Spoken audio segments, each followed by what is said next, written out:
St. Lucia Marketing Board de collaboration avec WISC, World University Service Canada Caraïbes, et Technical Mission Taiwan, Canadian Consultation Sécurité Manger, Helen Saswekoi, quand Helen Fidasel, ça c'est une grande consultation avec la Place Pharma, 30 septembre ou 2e octobre 2022. Food security is everyone's business. Sécurité manger ses affaires nous toutes. Son participation tout le monde critique. Participer en consultation from 9h bon matin pour 3h après-midi. Et ça c'est 30 septembre. Et l'année l'autre des activités. Farmers Market, la Place Pharma, samedi 1er octobre. Et Family Day, jour famille, dimanche 2e octobre 2022. Helen Saswekoi, quand Helen Fidasel participer et pour ça aider, développer.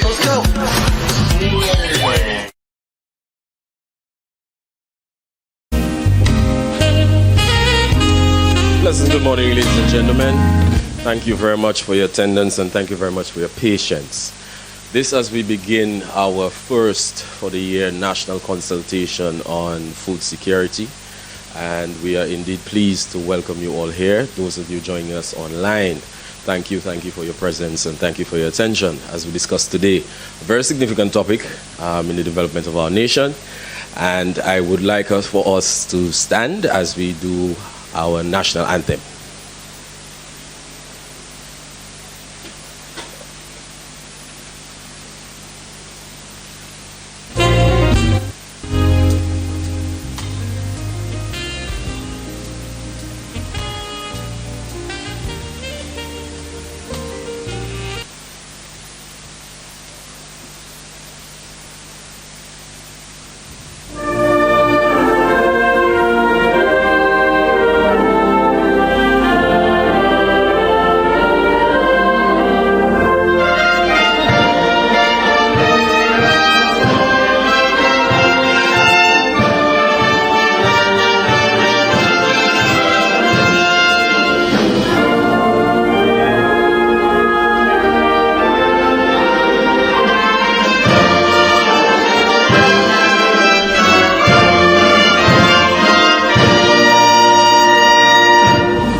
If you may please remain standing as we usher in a word of prayer.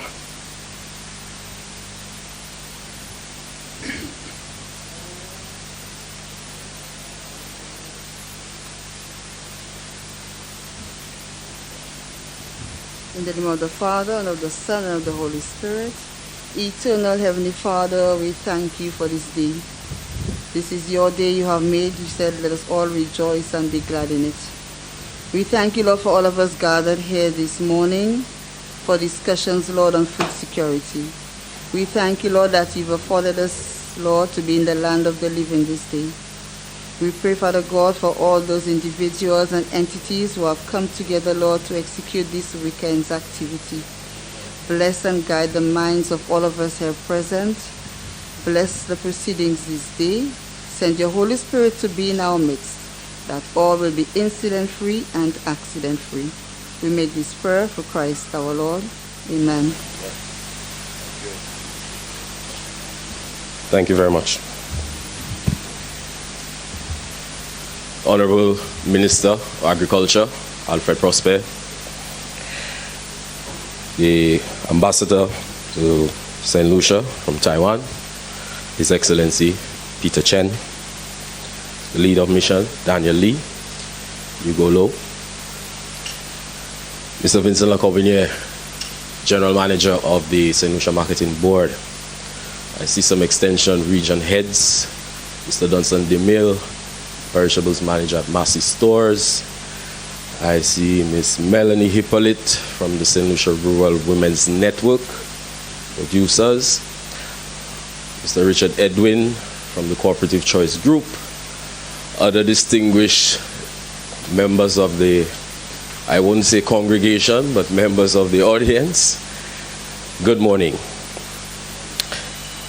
We are at a landmark in the development and the transition of our nation, and we have recently experienced some of the devastating effects of what the food supply and what the food supply chain disruptions can do. And as such, we see it very fitting that we undertake and embark on a mission to establish what exactly is St. Lucia's food security position at this time. So we definitely need for us to have this dialogue at a national level, such that we are able to establish who's responsible, what roles do we play in our various aspects of the society, not only as farmers, but as persons responsible for food supply and distribution, agro-processing, etc. So today we have a very, very, very packed schedule. So we're hoping that we can get through the opening ceremony rather quickly so we can get to the meat of the matter a little later. So I would now invite the Member of Parliament or the representative of the Member of Parliament's office to bring some remarks.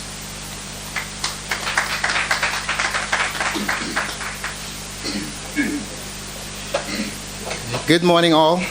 Good morning.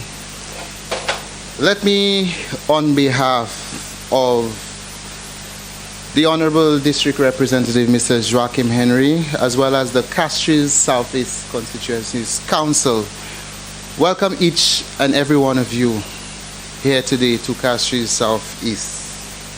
Mr. Henry is passionate of the plight of the farmer and the persons that we speak of in the constituency.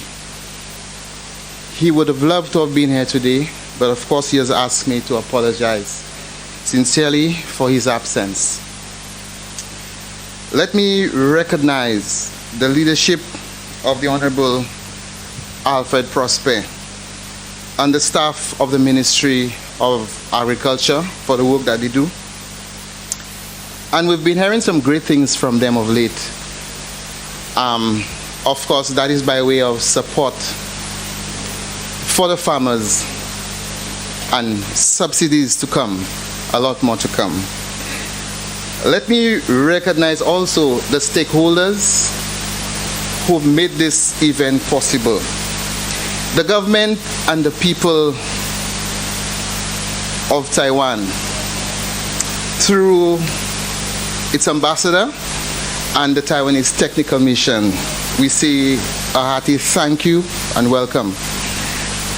Our friends at the university, the World University Service of Canada, and the agency directly responsible for the event here today, which is the management and staff of the St. Lucia Marketing Board. The discussion here today, but of course before I even move on, it would be remiss of me not to recognize in our presence other stakeholders here with us today, the financial institutions. I think I recognize the St. Lucia Development Bank showing a presence here today, and also the credit union, Library Credit Union. We want to thank you and praise the efforts that you make in keeping agriculture alive in these parts and helping the farmer to recognize value for what he do. But the discussion here today is us. Is Helen ready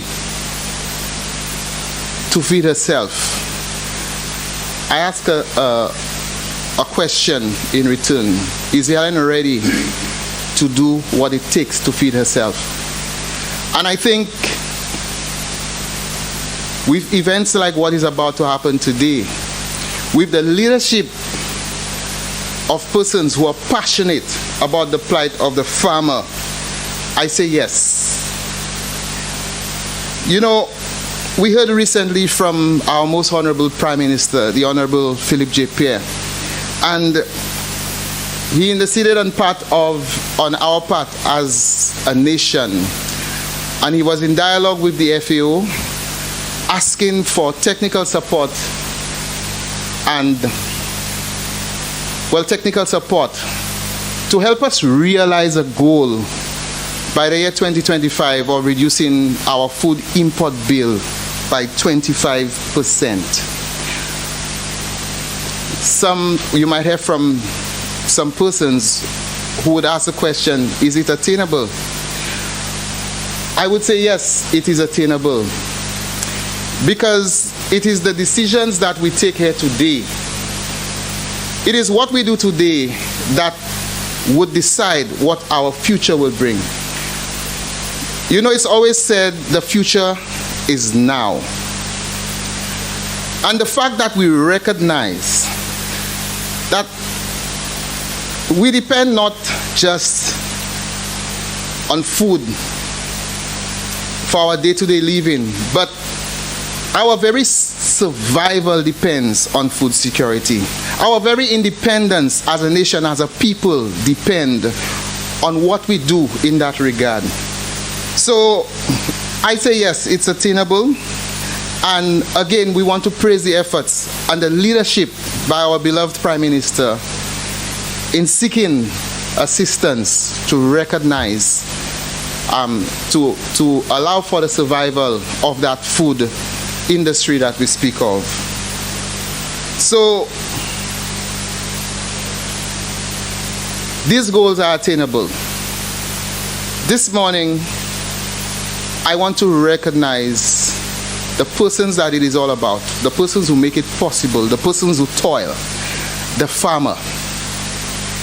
Because without those persons, in no way we can sit at the table and eat what is freshly produced. I also want to recognize and champion the cause of women in farming. And I believe there are representatives by an agency which represent the role of women in farming here with us today. You know, women not just being nurturers and taking care of society, but the very stability of our society really depends on those nurturers, the role of women in society. So we recognize you here today as well. And you know, to tell you that we appreciate, not that we don't appreciate the men, but, you know, it is a role for everyone in ensuring that food security is realized by us.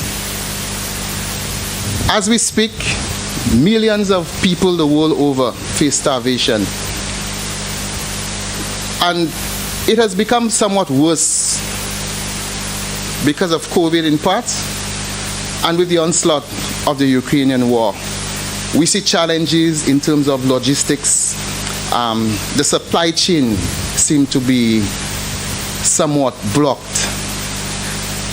But we must rise above all of those challenges. And as a nation, as a people, say here today that we will do what it takes, that we'll do what is necessary for our survival, that we will support the farmer, that we will visit the local markets, okay? That when we go to the supermarket, that we will go to the fresh produce department, because we want to also recognize Massey. They play a pivotal role in providing market placements for our farmers. So when we go to the market, that we can leave the market with bags of goods to feed our family, and put in what is processed in second place. So as to a productive event, my hope is that by the time this event would have come to an end, that we would leave here an enlightened people, that we would most of all, again I make it that call, that we support the farmer, that we support the farmer. COVID has really showed us what it is. And I would hope that at least each one of us here would possibly start a backyard garden. That is by no means putting the farmer out of business, but mimicking what he do. And of course, making agriculture attractive for young persons. That is by way of embracing science and technology. And we have seen the contribution that the Taiwanese Technical Mission has done in that regard. I think just about every farmer on this island has been impacted by the work of the Taiwanese Technical Mission. So here's to a productive event. The hope is that we leave here an entitled and empowered people. And of course we leave with bags of produce from the tent right there, and so we can feed our family what is healthy. I thank you.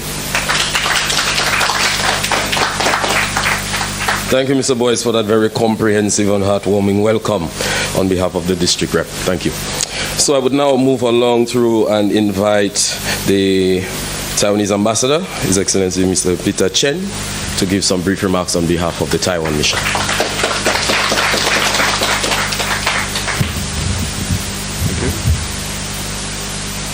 Honorable Alfred Prosper, Minister for Agriculture, Fishery, Food Security and Rural Development, Project Coordinator of WISC, Nadia Paquet-Anson, General Manager Vincent La Corbine, St. Lucia Marketing Board. Ladies and gentlemen, good morning.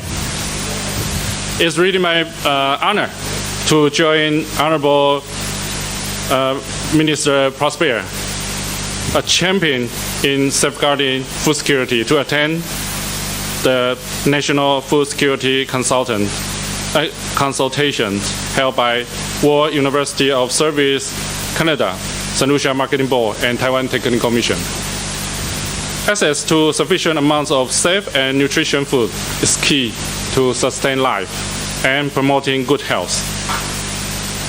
So we are now working with the Marketing Board to refurnish the pack house and working with St. Lucia Bureau of Standards to get HACCP certificate.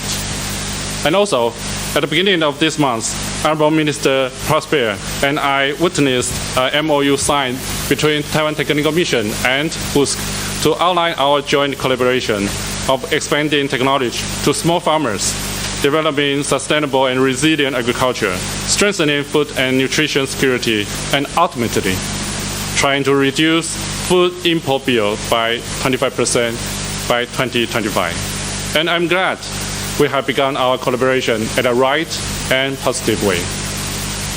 Promoting food security in St. Lucia is more than a matter in a nation. And also it's encouraging to see a growing emphasis on this issue.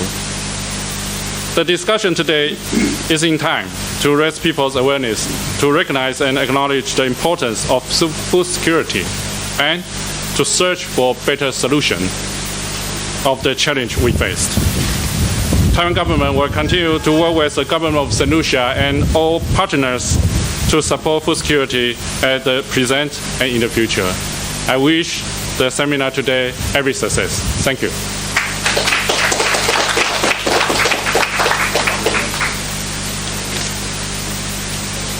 Thank you very much, Mr. Ambassador. At this time, we'll have to join via call the project coordinator of the Sustainable Agriculture in the Caribbean Project with implementation in the OECS. We'll join via call so she can give her brief remarks.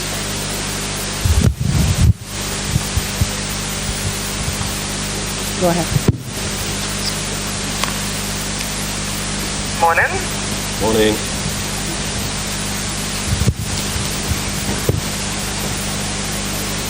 Go ahead. Good morning. Let me first and foremost recognize the presence of the Honorable Alfred Prosper, Minister of Agriculture, Fishery, Food Security and Rural Development. His Excellency Ambassador Peter Chen, representative of the Member of Parliament, Vincent La Corbine, General Manager, St. Lucia Marketing Board, representatives of the Ministry of Health, FAO, CADI, MASI, St. Lucia Hotel and Tourism Association, St. Lucia Network for Rural Women, Helen's Daughters, the various farmers groups and cooperatives, representatives from the financial institutions, insurance service providers, and input suppliers, staff of WISC Caribbean St. Lucia, staff of the Ministry of Agriculture, those who have joined us via social media, the media, ladies and gentlemen, good morning. It is indeed a pleasure to join you via this medium this morning to provide remarks on behalf of WISC Caribbean to address a critical issue which is not only important to St. Lucia and the region, but to the world by extension. The status of food and nutrition security in the Caribbean has been challenged by natural disasters, the volatility in food production and prices, barriers to trade, outdated technologies, the high incidence of pests and diseases, climate change, and of course the lack of enabling factors, to name a few. The ability to reduce the region's $5 billion food import bill, coupled with the high rates of non-communicable diseases, has been on the agenda of regional dialogue for many years. This therefore highlights the need for sustainable food production and market systems. This is even more eminent post the onset of the COVID-19 pandemic. This call to action, a consultation which does not only remain talk, but proven action, is evident by us being here today. Caribbean, as part of the Sustainable Agriculture in the Caribbean project, which is being implemented by the World Service of Canada, is definitely elated to be part of this conversation on food security in St. Lucia. How can Helen feed herself? During this project 5-year tenure, we aim to promote climate resilient agriculture for equitable economic growth and increased economic prosperity of women and youth in more sustainable agricultural markets in the Caribbean.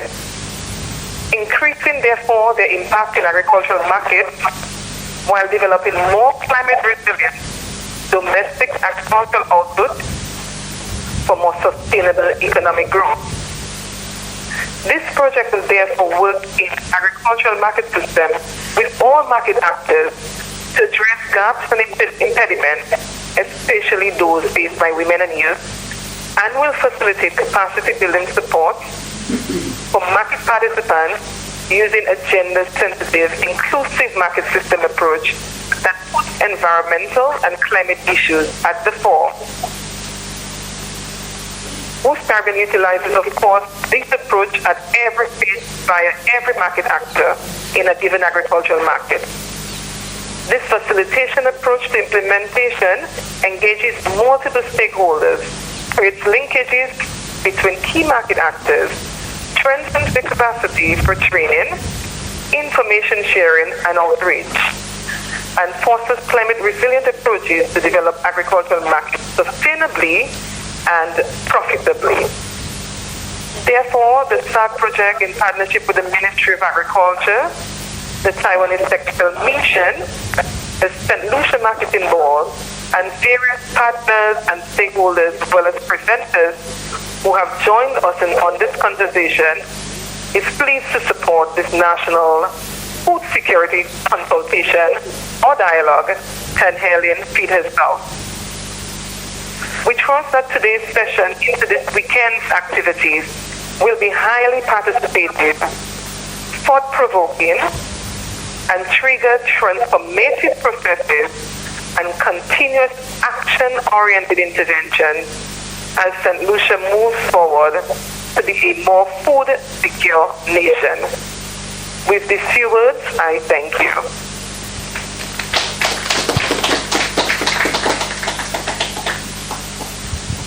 Thank you, Dr. Parker Dancer.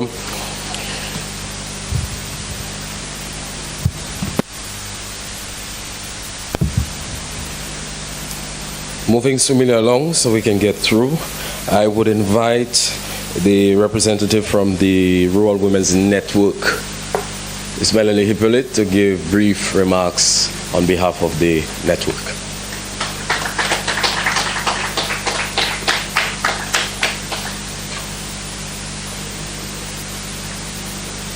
Good morning, everyone. Let me acknowledge the protocols that have been established, and in the interest of time, I would like to thank the WISC, the Ministry, the Technical Mission of Taiwan, the St. Lucia Marketing Board, and all the other stakeholders who are here today, who have taken time off their busy schedule to assist us in trying to find out whether or not Helen can feed itself. I also want to thank the United Nations because the Rural Women's Network is a UNDP-sponsored project, and I belong to the Rural Women Advocacy Cluster, and we have collaborated with the other partners to ensure that we begin to speak and take our food security in a manner that will holistically work to make this function. We love what is happening. I mean, we have seen the interests of the various groups, and as we try to work together to make to make sustainable development and food security something that we can tackle, that yes, Helen can feed herself, we devote ourselves to assist in whatever way to ensure that we achieve this goal. I thank each and every one of you, and I hope that today we will come to some sort of arrangement that will be of success to what we want to do to ensure that this island food security, the island's food import bill is reduced by 25% by the year 2025. I thank you very much.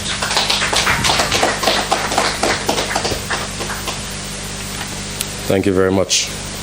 I would now like to invite the Honorable Minister to bring some brief remarks on behalf of the Ministry.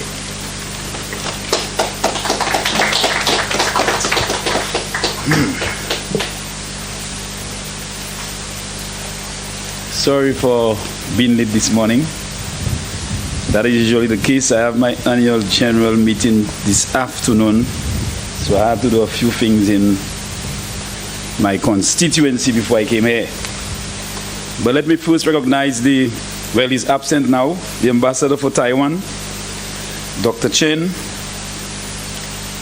Chief of Mission, Mr.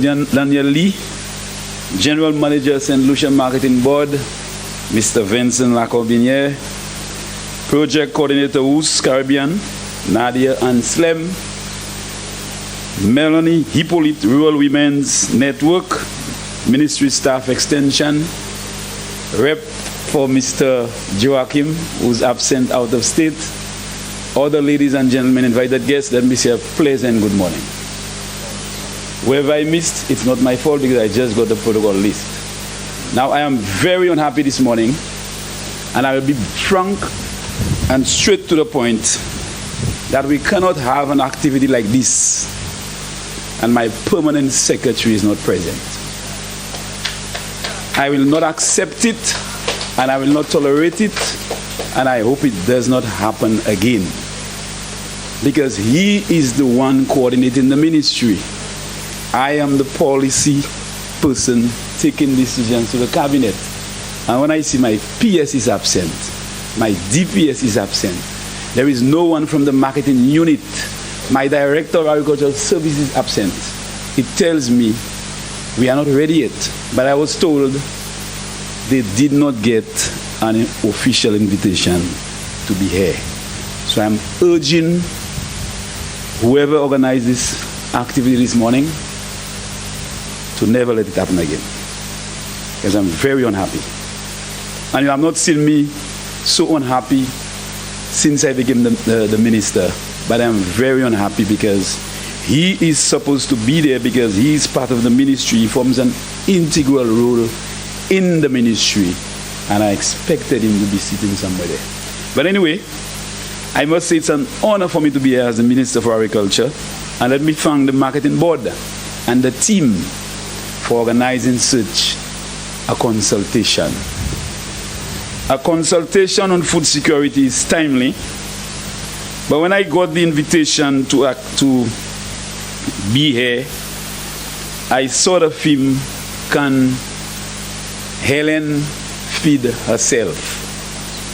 And as the minister, I will say that Helen can feed herself, because Helen has been feeding herself many decades back. What we need to focus on is how we can ensure that Helen continues to feed herself, given the numerous challenges that we face as a sector. Climate change, we have no control of it, but we have to put measures in place to prevent or reduce the impact of climate change on the agricultural sector. We know the issues with our loss of forests because of so many natural disasters we have impacting on our forests at this time of year. Water security. We know a lot of our farmers are engaging seasonal agriculture, but I want to see a lot more of our farmers practicing agriculture year-round. This food security crisis, we should never, ever, ever underestimate it. And from my very first presentation to the ministry, I did, and those persons who are here representing my ministry can see that every time I speak, food security is always has to be placed high on the agenda of my ministry, because my ministry is responsible for food production in St. Lucia. And we have a responsibility to ensure that we work with the stakeholders to be able to meet our food security needs in St. Lucia. But we have challenges that we must deal with. Every time I speak and I get the figures of our food import bill, it hurts. How could we be importing $1.6 million of food every year in St. Lucia, and a lot of it is the very same foods that we can grow here in St. Lucia? We have a problem, and the problem is not a small problem or a minor problem. It's a major problem that we must address, and we should address, because I got figures from the statistical unit for the first quarter of 2022. And in the first quarter of 2022, we've imported $260,000 worth of cabbage. We've imported $151,000 worth of lettuce. We've imported over $200,000 worth of tomatoes. Can we not grow those commodities right here in St. Lucia? I know we can, and we must make an effort to change that. Now, you would have heard of the 7 crops that was done by the Taiwanese, started by the Taiwanese many years ago, a few years ago. It has done a lot for us, and I want to thank the Taiwanese mission for the support. We are now in the second phase. $10 million allocated for the next 5 years to reduce our food import bill. And it is not what I want to see in the first quarter of this year. So much imports of the very foods that we can grow in St. Lucia. I had a meeting with the Taiwanese ambassador and his team, and I did explain to them in my discussion what I think can be done to reduce it. And it is simple. We know what our local consumption of those 7 commodities, 7 crops, are in St. Lucia. We must have figures of what our consumption level is for tomato, locally, for sweet pepper, for pineapple, and all of the 7 crops. We know. And if we don't know, our ministry is not doing a good job. Because we should know. And if we know that we need 1,000 tons of cabbage for local consumption monthly or annually, but we are only getting 500 tons, it means we are short by 500. Isn't that the mathematics for those persons in agriculture? We are below what the local consumption is, and as a result we have to import. Can we not just simply engage the farmers who would be interested in helping us meet the balance of the 500? We give them the seedlings, we give them the support for the site preparation, we give them the support technically, we get the market available for them, and we can reduce it. It will not happen in one single year, it may not happen in 2 years, but at least we will see a significant difference in the reduction of our import bill by our efforts in terms of increasing production locally. A simple exercise, a simple exercise, but we have to have a plan. And that plan must be organized to involve the farmers. And the extension services must be at its peak. It hurts me when I meet farmers every day. And I'm going to be frank today, it's 1 year, 2 months since I'm in this thing. Up to this day that I don't see my extension officers. I call them, they don't come to the farm. They don't visit the farms. How could we be serving in a ministry and our farmers don't see us? We don't engage them. How could that be? We cannot allow that to continue. And in spite of all what we are doing here, if we don't address those challenges, we will have a big problem achieving our food security needs. So we have to start dealing with our problems internally as a ministry. And I'm very serious about it. You cannot have farmers saying, I'm not seeing my extension officers for months. It cannot be. We cannot accept it. It's unacceptable. I'm getting very emotional because it is time we put an end to it. Our ministry has almost 500 persons. Almost 500. Out of the 8 regions, every region has a minimum of 3 officers. And when I engage the regions, when I just came in, some persons had 70 farmers attached to them. Don't tell me it is so difficult to reach out to those 70 farmers in an entire month. In an entire month, I worked forestry as an extension officer, and I was able to work the entire island. When you tell me farmers do not see the extension officers, and we call them, and it takes months to come, you know, we have to stop it. And I'm seeing 2 of the extension heads here. I can't take it anymore. We have to change it. And we have to change it now.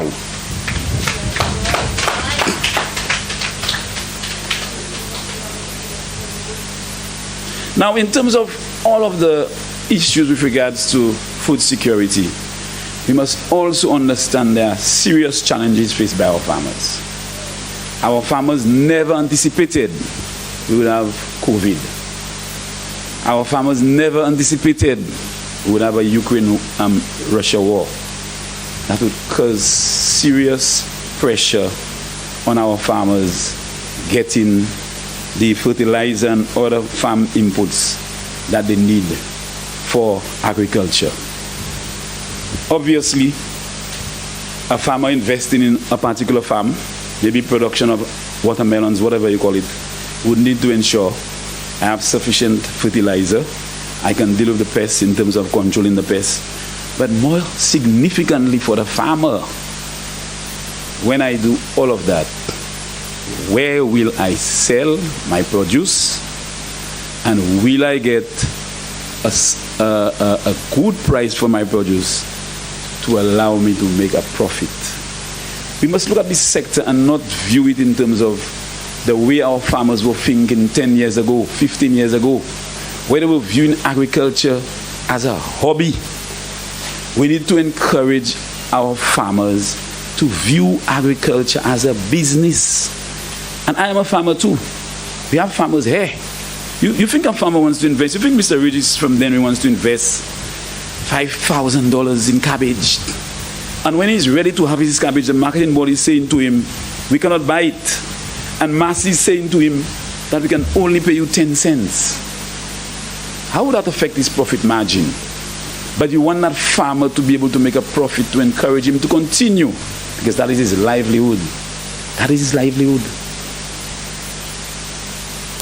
So we must ensure that our farmers continue to be comfortable in the sector. And the role of my ministry and my government is to give the support. We lost the UK market for our bananas because of the poor quality fruits that our farmers were producing. The fruits were getting ripe before it gets to the ripening facility. And we had to go up there. We had to engage the supermarkets. We came back and we spoke to our farmers. We gave them the support. We gave, through a loan, $3.8 million to the NFTO, because the NFTO needed the funds to be able to get back to the market. But up to now, we are still having problems with our quality. Just recently, we had a major problem called under-peel discoloration with our bananas. If we are not doing what we have to do in the sector, the market will not wait on us, because I was told when I visited England that St. Lucia's bananas is the one that they have to do the most handling. Secondly, our bananas takes the longest time to get to the ripening facility, 21 days minimum, compared to the other countries that takes 12 to 16 days. I'm saying all of this for us to understand, whilst the question is being asked, can Helen feed itself? We have challenges, there are certain commitments we have to meet. What is important is for us to ensure that we give the support to the farmers. The farmers focus on quality, and so we can have a consistent market available for our produce and our bananas in particular. I will go to the marketing board.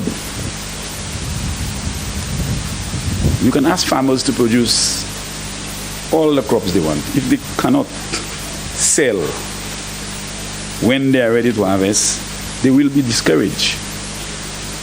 If they are being told that I cannot pay you $1 for your cucumbers per pound, but I can only pay you 50 cents, they are making a loss. But the marketing board is broke. The marketing board has no money to be able to buy from the farmers. And every time I speak to my general manager, he expressed that concern. And rightly so. If we are saying that we have an entity that was established for the farmers since 1967 for the sale of their produce, we must make sure that the farmers have the confidence that they can sell to the marketing board on a consistent basis. But the marketing board has submitted a proposal to the government, and the cabinet is considering it. We are hoping soon from now some financial resources will be available for the marketing board. Then we have our fisheries subsector, which is also a very, very important subsector for food security. Lucian Blue Ocean has been closed since last year, November, and the fishers have to be selling the fish to wholesalers, going on the roads late night to sell the fish. Now, this is not in any way helping our fishers make money from fishing. But again, a submission was made to the cabinet, and as the Minister for Agriculture, I am concerned about our 1,000 fishermen who must feed their family from their livelihood, from the fishing activity that they involve in. And I'm hoping that these two entities will be back in operation, and so it can assist us with addressing our food security issues. I have been in discussion with the Minister for Agriculture in St. Vincent, and St. Vincent has a market for fish supplying to the US $60 million worth of fish annually, but they can only get 20 million. So we've engaged Lucian Blue Ocean to see how we can work closely with St. Vincent to assist in meeting that demand. And as I speak, I want to tell you that we have been able to organize Lucian Blue Ocean to secure a market in partnership with St. Vincent to supply fish to the UK.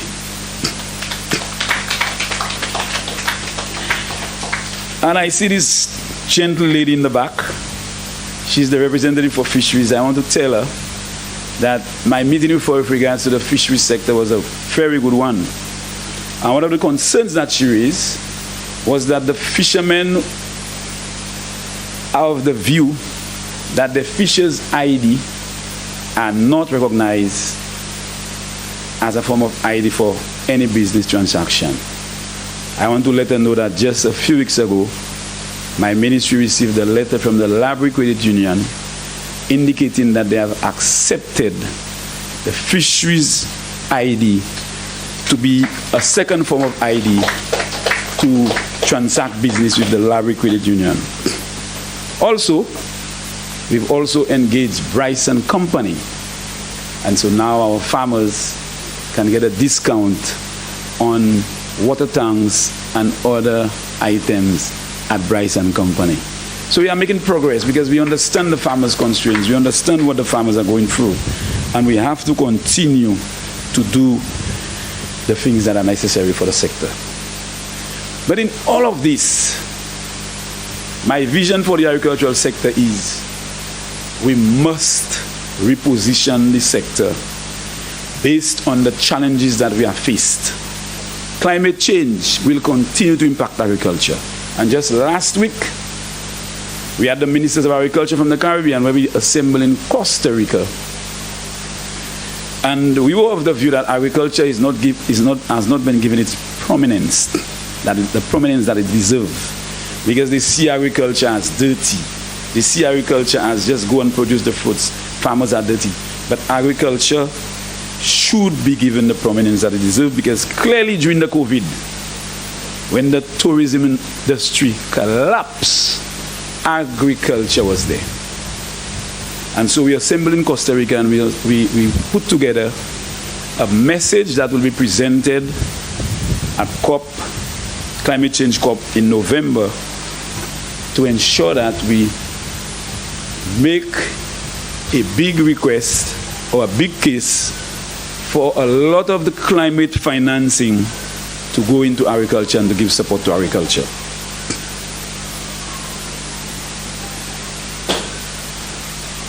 So in terms of the repositioning of the sector, I believe we have to do it because we need to bring younger persons into the sector.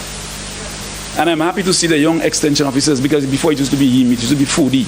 But we have young extension officers. Just like we have young people knocking the doors to come in, but they are complaining inaccessible lands, no access to lands, no access to finance. And they would see on a daily basis what their parents go through.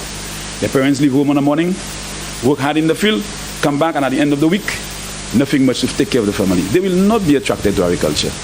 So we need to bring in new technology. Mechanization will reduce the cost of production for the farmer, because the farmers complain on a regular basis that we don't get farm labor. Now, if you're not getting farm labor, Mr. Regis is not getting farm labor, I'll use you because you're from Dennery. You're not getting people to work for you.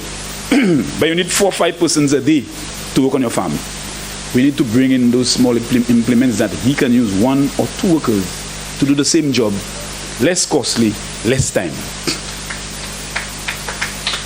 And I've been in discussion with the Taiwanese to bring in small implements like, what do you call it? Tillers, knapsack sprayers, soil augers, so Mr. Regis can stand here and dig 10 or 50 holes in 15 or 20 minutes, as against paying an individual $50 to do it in 1 day.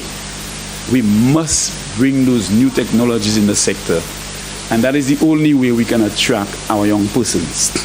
Because the older farmers are on their way out, and very unfortunate for them, and it hurts.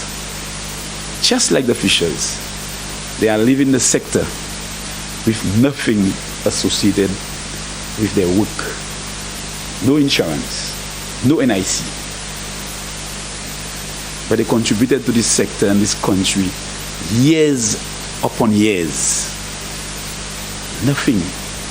So that when I sit at home, I can earn something at the end of the month in the form of a pension or something. Nothing. Same for the fishers. They are lost at sea, nothing to take care of the family after that happens. We have to change it. And currently, we are working with the Windward Islands, St. Vincent, Dominic, and Grenada to see how we can bring agricultural insurance into the sector. We cannot have our farmers investing day by day, month by month, year by year. And when we have a natural disaster that impacts their farm, they have to only depend on the government for support. So we know what rain crop did to us in during the time of the banana days, and we want to bring in some level of insurance for our farmers to be able to build the confidence, and so they can get some form of support at the end of the day to help them continue the farming. Now I was given 15 minutes, but I can go as long as I want, because there's so much I want to talk to about agriculture. But it's really about, making sure that we understand where we are in the sector. Where were we before? I think that's the direction for us to go. Where was this sector before? Where are we now, given all the challenges that we face? And where do we want to see agriculture in the next 5 years, the next 10 years, the next 15 years? I think that is important for us. But we cannot do it alone. I cannot do it alone as the Minister for Agriculture. The Ministry for Agriculture cannot do it alone. We need all the stakeholders in there. And I was hoping that I would see at least 10 of the key farmers in St. Lucia also here, so to give me an opportunity to hear some of the concerns as well. But I don't know why maybe Mr. Lacobinier did not invite them. I'm only seeing one farmer that I know from my constituency. Thank you very much for coming, Mr. Regis. But I really wanted to see more farmers present here, because we do it and we seem to think sometimes, not any blame, that the technical people are the only ones who are supposed to be present in those forums or fora. But we need the persons who are on the ground on a day-to-day, because they are the ones who are doing the work and they are the ones who are making it happen. But why not have them mix with us, sit with us, listen to the concerns, listen to the problems, and we all can work together to make it happen. This sector is not mine, it's not yours, it belongs to the entire St. Lucia. And we must ensure that the persons who are there every day must be given priority, must be given attention, must be given the support. So I want to end by saying a big thank you for the team for organizing this event. I'm very happy to be there this morning, although my conference is sometime later this afternoon, but I would not have been happy missing an event like this. But I want to call on the private sector, and I see a lady from the bank here. We need to encourage more private investment in agriculture. Our young people are saying when they approach the banks, they need all kinds of, documents on land. I mean, I know there are protocols and so on, but I wish we could find a way to make it a lot easier for our young people in particular, because I'm seeing a rapidly increasing agro-processing subsector. Cassava, the things that we can do from cassava. Just day before yesterday, I saw so many things that could have been done out of the eggplant right there at Union. And thanks to the Taiwanese mission and the 7 Crops people for putting together eggplant bread, eggplant cake, eggplant lasagna, eggplant what else? All kinds of things made out of eggplant, just eggplant. And I'm certainly sure we can do better. Too often I see our produce leave here, goes outside of St. Lucia, products from our very own produce come back to the supermarket shelf and we buy it. We have to stop that. We have to stop it. And this is why I'm happy that some level of support will be given to our CMOS farmers. Our CMOS farmers presently are at risk of losing the industry. Our CMOS farmers, with over 400 CMOS farmers and over 65 exporters, we are at risk of losing the industry, because the FDA will be here in the coming days to review and inspect our facilities and how we prepare the CMOS for export. We dry the CMOS on the ground. We use the plastic bottles to do to keep the CMOS afloat. And they are saying because of the constant heat of the sun, it causes leaching of certain chemicals that may not be healthy for the CMOS. So last week into this week, the ministry has been working with Export St. Lucia to try to put things together, because just imagine we're losing a product that is considered one of the best in the world. But when I met them recently, I said, but why are we focusing solely on export of CMOS? Why are we not also focusing on the byproducts from CMOS? The CMOS gel, the CMOS juice, the CMOS wine, the CMOS soap. Because we are heavily focusing on the direct money coming in quick time. I sell my CMOS, I grow my CMOS, I sell my CMOS, I sell. But think of the other byproducts that can be made out of it. We have an agro-processing facility in Babono. It was leased to an individual for 10 years from 2018 to 2027, and it's been closed the very first year it was leased. The very first year it was leased, and it was donated by the Taiwanese government. We have to operationalize it if we talk in food security. Our meat processing facility that was supposed to be enhancing our livestock sector. Again, a donation by the Taiwanese government in the sum of $12 million. By giving our valuable lands to Tiwa King, could have caused us to lose an important facility. And luckily this government has indicated that we will not break it down. We have done a review of it and we see the possibility of reopening the facility as soon as can be possible.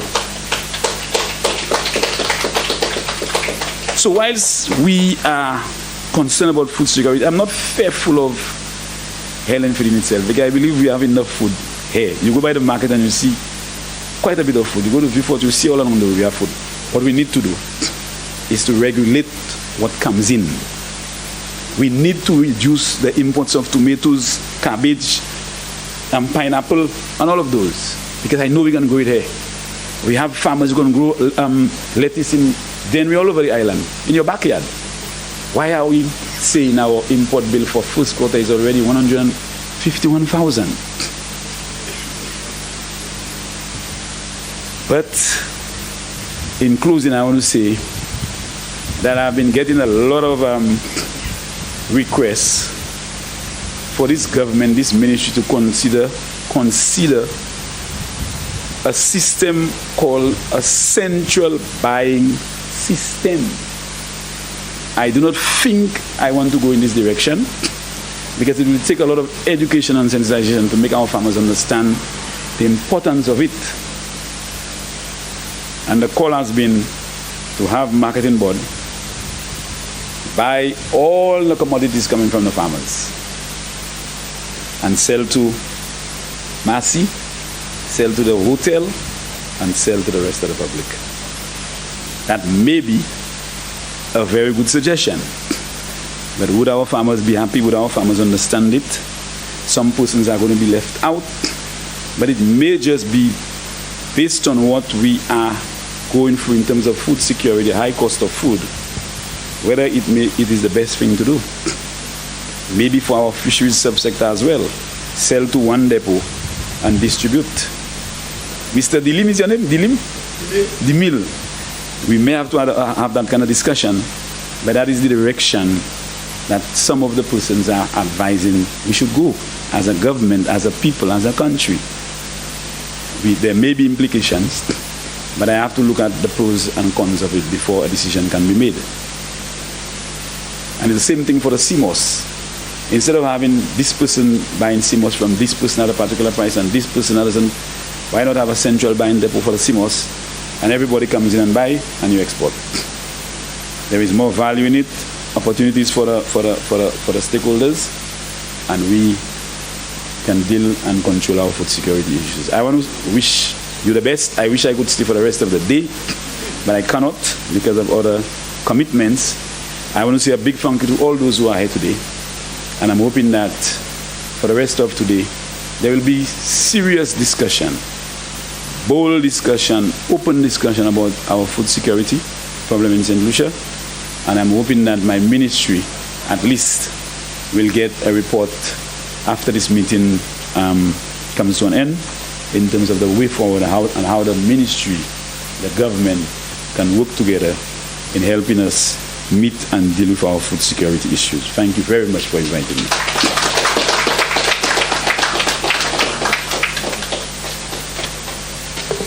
Thank you very much, Mr. Minister.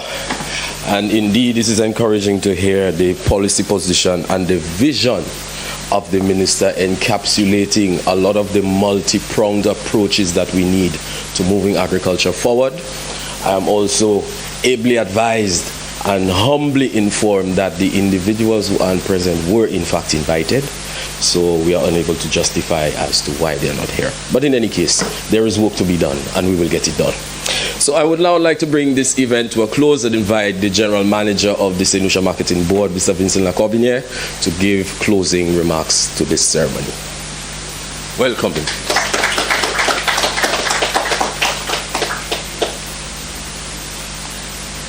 Good morning, ladies and gentlemen. I am happy that I made my minister vex. We are from Denmark together. We are neighbors, and we shall deal with it where it's appropriate, where we normally deal with things. I wish to echo the theme. Can Helen feed herself? So let me say, instead of saying, ladies and gentlemen, I should really say, good morning, Tish Helen. I think I should have said that. Let me adopt the protocol that was established, but I would want to say a great thank you to all those who are attending today, and that just to get the minister a little bit of satisfaction again, that some of the farmers decided, well, today is Friday, and they have to go on the hustle. And that is one of the reasons why I think my good partner, maybe the men from the east, maybe the pocket nice, so he attended. That's why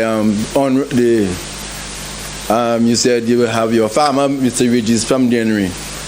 Again, the men from the east with the similar objective to be here this morning. I want to also make you feel relaxed today again, because I know you have another engagement today, that every one of your extension region was invited. I see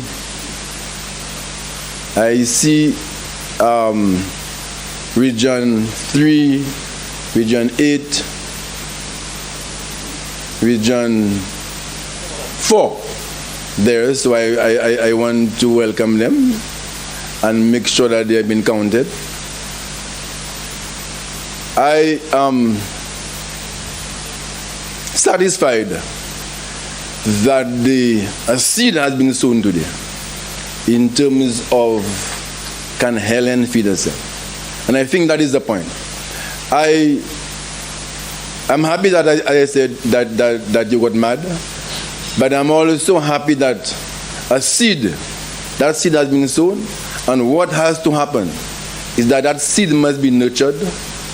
The seed must receive the right nutrients from your ministry. The seed must receive the nice nutrients from the farmers, and all the stakeholders must come together. And the concept of the workshop, of the consultation, was we looked at all the challenges that the sector face from pre-production to production and post-production. Hence the reason why we invited and we thought that persons that are critical, the stakeholders that are critical in terms of resolving some of the issues of pre-production. We also invited persons who are important in terms of the challenges as far as production go, and we also have persons or stakeholders that can impact on the post-production. And post-production is where your humble servant Vincent Lacobinier is there for marketing. And I'm glad that you mentioned the whole issue of how broke the marketing bodies, and I don't think you know how broke we are. And I don't think now I'll get vexed now.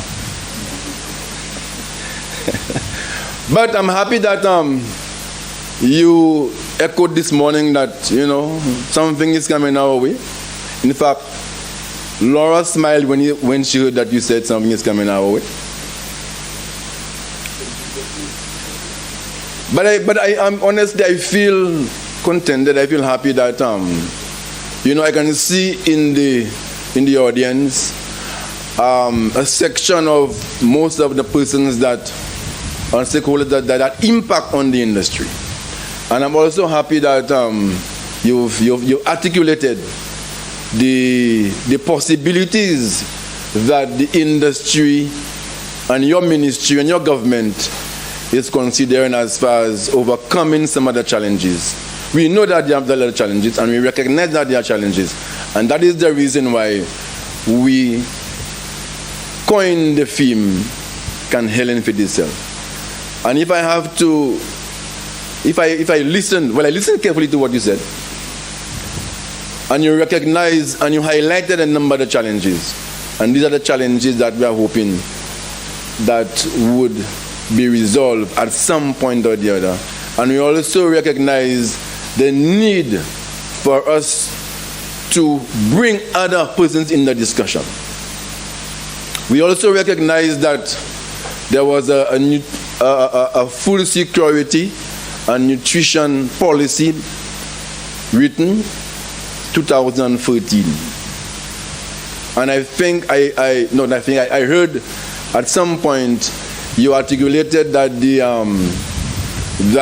the document, and you're going to form a committee to review the document. That, I think, also is very, very important. Important in that we have a perfect opportunity, Mr. Minister, a perfect opportunity, brothers and sisters, to really get it right, to overcome some of the challenges, to set targets, to monitor the targets, to create action plans around those targets. And I think that if we can do that, our minister will be able to stand up and say, well, Helen has fed herself. And that is what this workshop is intended to achieve. So this consultation wants to achieve.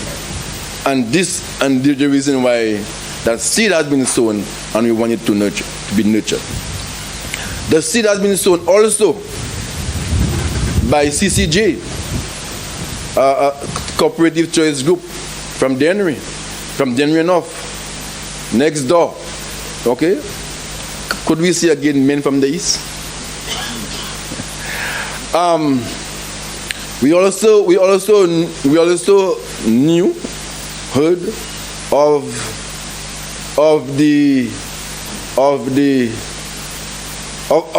really wanting a similar activity, and that was the rural network of women. Important advocacy group in terms of trying to do what? A consultation again on food security.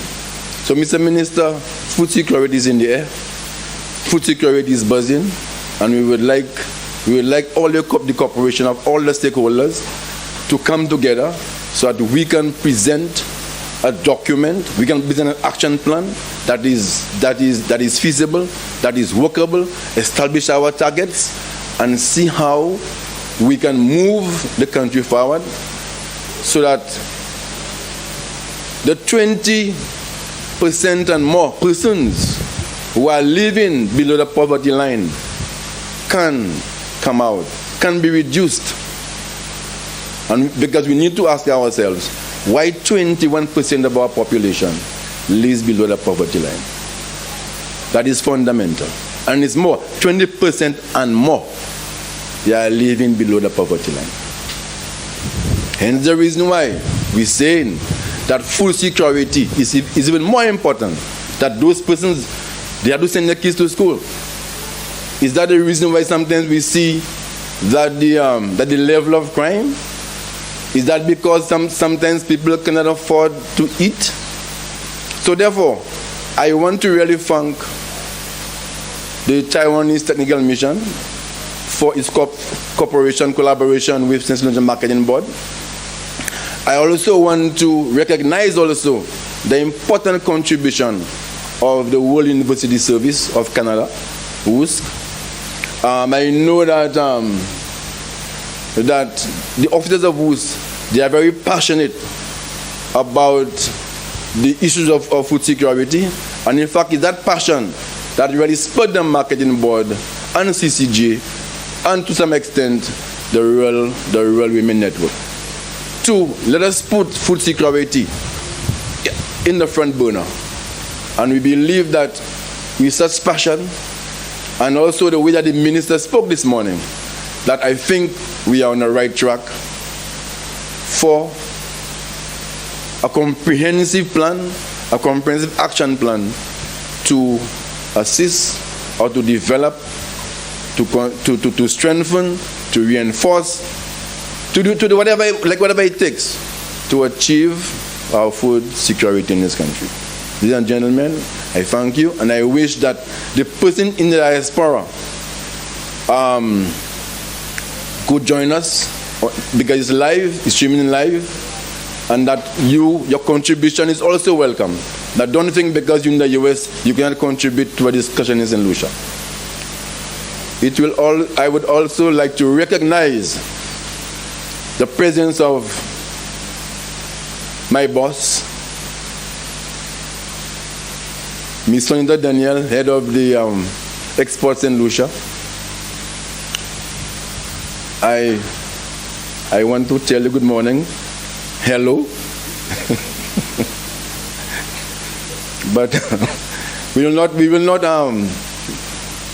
wash our dirty in public. So I'll tell you welcome, and that we hope that your contribution would be productive and also can add more to the food security of the country. Ladies and gentlemen, let's bring the session to close, and that we are hoping that the other part, which is the real McCoy, we would see some serious engagements, some serious discussions, and our minister said we can talk boldly, say whatever the challenges are, and that's the challenge to you. Let us open up, let us talk the talk, let's have a dialogue, let's not be afraid, let us do what St. Lucians don't like to do, sit down and discuss. Thank you.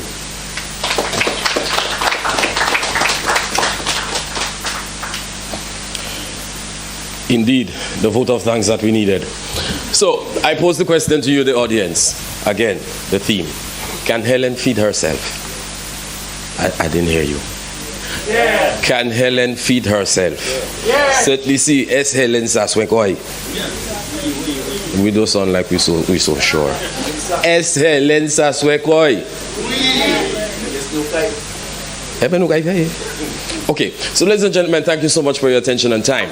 We will gather around the front of the booth so that we can do a group photo. We'll have some refreshments, and then in about 20 minutes we will start session 2. So if you look at your schedules, you will see that we have a plenary session where we will take on producer, agro-processor issues and so on, followed again by question and answer session, and then we will delve into other support services after lunch. So we have a full day of events. Hopefully we can capture everything that we need to capture and present, like the minister says, present what the pathway for St. Lucia is towards food security. So I thank you very much for your time. Again, D'accord.